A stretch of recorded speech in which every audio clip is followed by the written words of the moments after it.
Hello everyone, let's talk about the termination of bank customer relationship. तो क्या bank और customer के बीच में जो रिलेशनशिप बिल्ड होता है उसको टर्मिनेट किया जा सकता है? सिंस जो रिलेशनशिप है वो कॉन्ट्रेक्चुअल है, it is between two party, तो यस उसको टर्मिनेट किया जा सकता है। टर्मिनेशन वॉलेंटरी बेस पे भी हो सकती है और लॉ की साइड से भी हो सकती है। तो वॉलेंटरी टर्मिनेशन में मान लीजिए कस्टमर जो है वो कहीं और पे शिफ्ट हो गया, ठीक है, या वो डिससेटिस्फाइड है बैंक की सर्विसेज से, तो वो खुद भी जो है अपना अकाउंट क्लोज कर सकता है।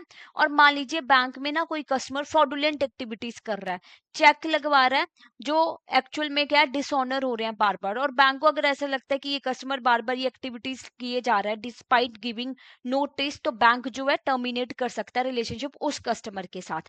अब टर्मिनेशन बाय लॉ की बात करें तो अगर किसी कस्टमर की डेथ हो जाती है तो रिलेशनशिप क्या टर्मिनेट हो जाता है, उसमें जो है जितने भी डेबिट है ना वो नहीं किए जाएंगे, ऑल दो क्रेडिट परमिट होते हैं।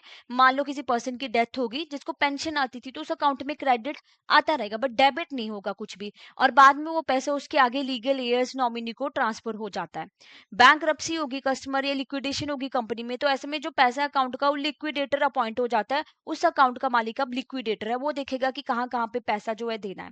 और गार्निशिंग ऑर्डर आ गया आपका, आपका अटैचमेंट ऑर्डर आ गया इनकम टैक्स अथॉरिटी की साइड से, तो जब ये वाले ऑर्डर आते हैं तो उस केस में भी क्या है टर्मिनेशन ही हो जाती है एक तरीके से लॉ की साइड से। इनसैनिटी है ऑफ द कस्टमर, अब कस्टमर मेंटली अनस्टेबल हो गया है तो इस केस में भी क्या है जो रिलेशनशिप है वो टर्मिनेट हो जाएगा क्योंकि वो कॉन्ट्रेक्चुअल है, राइट।